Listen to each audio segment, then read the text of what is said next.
எண்ணத்தில் நலம் இருந்தால் எல்லாம் சிறக்கும். ஜோதிடர் பொய்க்கலாம், ஜோதிடம் பொய்க்காது. உத்திரம் தருவது கல்வியா, செல்வமா, வீரமா? அதிபதி சூரியன். கணம் மனுஷகணம். மற்றவர்களின் இணக்கமான தன்மை, சமநிலையான அணுகுமுறை போன்ற குணங்களை வெளிப்படுத்துகிறது. மிருகம் ஆண் எருது. வலிமை, கடின உழைப்பு, உறுதியான மன வலிமை, விடாமுயற்சி, தலைமை பண்பு, சமூக பொறுப்பு போன்ற குணங்களை வெளிப்படுத்துகிறது. கடினமான சூழ்நிலையிலும் அமைதியாக, பொறுமையாக, நேர்வழியில் உழைத்து முன்னேறுவதையும் வெளிப்படுத்துகிறது. பறவை கிழுவை.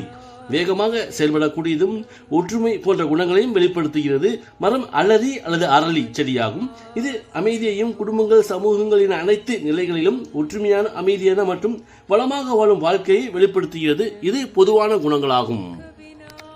உத்திரம் முதல் பாதம். பொதுவான குணங்களோடும் அரசாங்க பதவிகள், சலிக்காத உழைப்பு, ஆளுமை, நேர்மை, பிற நலத்தின் மீதான அக்கறை, சுய கௌரவம், அரவணைப்பு, ஆளுமை, தர்ம சிந்தனைகள், ஆலய பணிகள், நேர்மறை சிந்தனைகள், தானும் தன்னை சுற்றியும் சுத்தமாக இருப்பதை விரும்பும் குணம் கொண்டவர்களாகவும், தன்னுடைய செல்வத்தை, குடும்பம், சமூக சேவை, ஆலய பணிகளில் சுபவரையும் செய்தும், தன் குடும்ப எதிரிகளை அரவணைத்தும், அடங்கவில்லை என்றால் இரும்பு கரம் கொண்டு அடக்குவதில் வல்லவர்களாகவே இருக்கிறார்கள். உத்திரம் இரண்டாம் பாதம். பொதுவான குணங்களோடும் அறிவு சார்ந்து உழைப்பவராகவும், சவாலான காரியங்களில் சாதனைகள் செய்தும், கலைநயம் கொண்டவர்களாகவும், கலகலப்பாக பேசுபவர்களாகவும், ஆளுமை குணங்களோடும்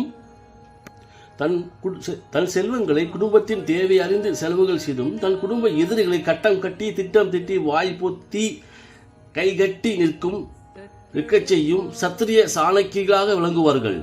உத்திரம் மூன்றாம் பாதம். பொதுவான குணங்களோடும் நீதி, நேர்மை, உண்மை, பொய் பேசுபவர்களிடம் இருந்து விலகுவது, பாரம்பரிய பழக்க வழக்கங்களை கடைபிடிப்பது, குடும்பம் மற்றும் சமூக சேவைகளில் அதிக சுபவரியம் செய்தும், தன் குடும்ப எதிர்களை விட்டு விலகிச் சென்றாலும் அடங்க மறுத்தால் அடங்கும் தைரிய குணம் கொண்டவர்களாகவும் இருக்கிறார்கள்.